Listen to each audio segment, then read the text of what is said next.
আমি হঠাৎ করে আমার মেসেঞ্জারে অনেকগুলো নোটিফিকেশন আসা শুরু করে। তো আমি সচরাচর ফেসবুক অ্যাপটা ইউজ করি না, আমি ওয়েব ব্রাউজার ইউজ করি। তো আমি যখন মেসেজগুলো চেক করতেছিলাম, হঠাৎ করে দেখলাম একজন আমাকে বললো যে তোকে যেখানে পাবো জবাই করে ফেলবো। তো আমি বিষয়টা একদমই বুঝতে পারি নাই। আমি ওকেই জিজ্ঞেস করেছিলাম যে কি হয়েছে। তখন সে আমাকে বলছে যে আমি নাকি আমাদের বর্তমান প্রধানমন্ত্রী তারেক রহমান এবং তার কন্যাকে নিয়ে একটি ফটোকার্ড আমি নাকি ছড়িয়েছি, এআই জেনারেটেড। সময়ের সাথে সাথে দেখা দেয় নিত্য নতুন প্রয়োজন। রেডি থাকতে হয় প্রতি মুহূর্ত। তাই এলো ইনোভার, যেন আপনি লাইফে থাকেন রেডি প্রতিদিন। Innova, designed for now. তারপরে আমি তাকে বলেছিলাম যে আমি যেটা ছড়িয়েছি এটার কোনো এভিডেন্স থাকলে দাও, আমার পোস্টের লিঙ্ক দাও।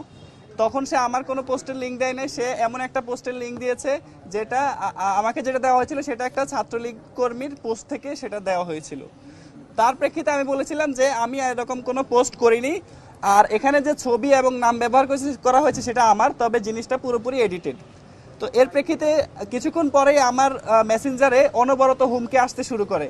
আমি তাৎক্ষণিকভাবে আমার ফেসবুকের ওয়ালে জিনিসটার ক্ল্যারিফিকেশন দিয়েছি যে আমার ছাত্রদলের বন্ধুরাও জানে আমার মন মানসিকতা কীরকম। এরকম নিন্দনীয় একটা কাজের সাথে যে আমি যাব না, আমি করতে পারি না, এটা তারাও বুঝবে। এমনকি আমার বন্ধুবান্ধব এবং কিছু ছাত্রদলের সিনিয়র ভাইরা আমাকে তখন ইনবক্সে অনেকে নক দিয়েছিল। আমি তাদেরকে আমার পোস্টটা পাঠানোর পরে তারা আর কিছু বলেনি আমাকে।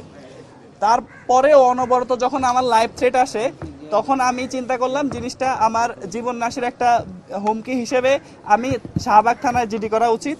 এবং আমি তৎক্ষণাৎ 6টার দিকে শাহবাগ থানায়, 6টার পরে শাহবাগ থানার দিকে মুভ করি। এবং শাহবাগ থানায় গিয়ে আমি যখন প্রাথমিকভাবে তাদেরকে জানাই, তারা প্রথমে জিনিসটাকে খুবই হীনমন্যতার সাথে, তারা গুরুত্ব না দিয়ে সময় ক্ষেপণ করার চেষ্টা করে।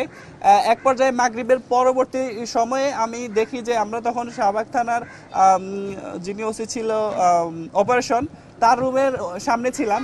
এ পর্যায়ে দেখি যে ছাত্রদলের বিশ্ববিদ্যালয় নেতা সাহসের নেতৃত্বে একদল উগ্র মব, তারা দৌড়ে থানার ভিতর দিয়ে ঢুকে এবং তারা হন্যে হয়ে খুঁজতেছিল আমাকে। আমি এই পরিস্থিতি দেখার পরে আমি রুমের ভিতরে ঢুকে যাই, সেটা ছিল কমিশনার অপারেশন। তো ওই রুমে ঢুকার পরে তারা ওই রুমের দরজা ধাক্কা দিয়ে ভিতরে ঢুকে আমাকে অনবরত গালিগালাজ করে, তোকে মেরে ফেলবো, কেটে ফেলবো, সাহস থাকলে দেশে থাকিস, এরকম অনবরত গালিগালাজ এবং হুমকি দামকি আর অকথ্য ভাষায় গালিগালাজ সহ স্লোগান দিতে থাকে। সেখানে আমি খুবই একটা অবাক বিষয় লক্ষ্য করেছিলাম যে পুলিশ সেখানে কোনো অ্যাক্টিভ ভূমিকা পালন করেনি। পুলিশ সেখানে, আমরা একজন সাধারণ মানুষ যেরকম দাঁড়ায় থাকি, একদম পুলিশ সেখানে চুপচাপ দাঁড়ায় ছিল, শুধু জাস্ট ওদেরকে তারা রুমের ভিতরেই ছিল। কিন্তু সেখানে পুলিশ তাদেরকে কোনো রকম থামানোর চেষ্টা, তারা যে প্রশাসনের উপর হামলা করতেছে সেই জিনিসটাকে কোনোভাবেই প্রশাসন ঠিকভাবে অ্যাড্রেস করেনি। এর প্রেক্ষিতে আমাদের জিডি, আমরা গিয়েছিলাম কি জন্য? আমরা গিয়েছিলাম, আমাদের একটা লাইভ থ্রেট আসছে, আমরা জিডি করবে একটা রাষ্ট্রের নাগরিক হিসেবে, যেটা আমাদের দায়িত্ব। কিন্তু পুলিশ সেখানে আমাদেরকে জিডি না নিয়ে আমাদেরকে রাত প্রায় 10টা পর্যন্ত শাহবাগ থানায় অবরুদ্ধ রাখে।